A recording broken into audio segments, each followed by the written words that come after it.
The SAS is being brought in to help train British police in combating a possible terrorist gun attack. Forces have been ordered to speed up their training to deal with a Mumbai-style attack in a public place, while specialist armed response units are to get more powerful weapons, extra ammunition, and will be joined by special forces units on counter-terrorism exercises. James Hurst has our top story.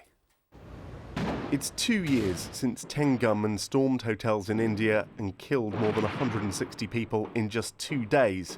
It's this kind of possible attack that Britain's government wants police to prepare for.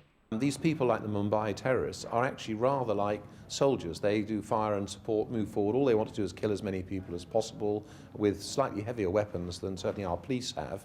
And therefore you do need to give heavier weapons to the police and train them how to do it. In recent weeks, European cities have been on alert after intelligence reports suggested militants wanted to repeat what happened in Mumbai. While police are the first line of defence against any attack, were terrorists to open fire in public or take hostages, it would likely be the SAS who'd be called on to tackle the attackers, just as they did for the Iranian embassy siege in London in the 1980s. But the SAS are far smaller in number than police, so they wouldn't be first on the scene.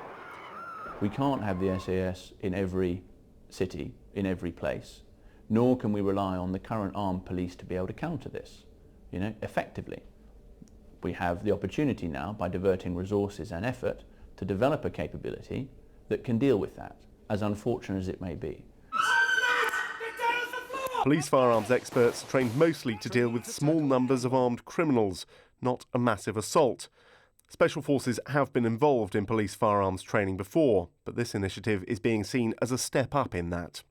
If you're going to meet people who have fully automatic equipment, perhaps more lethal capability than the police can respond with initially, then it has to be looked at, and that appears to be the announcement this morning. If it's a case of training uniformed officers, etc., so that they're competent and proficient with new equipment, new weapons, etc., of a high calibre, that then they can evaluate and put into the vehicles, etc. So the initial response is the same, but the capability is enhanced.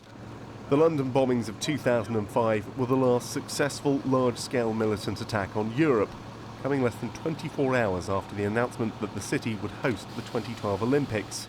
Now those games are seen as a serious potential target for terrorists, so much so that an SAS unit will be based nearby in readiness.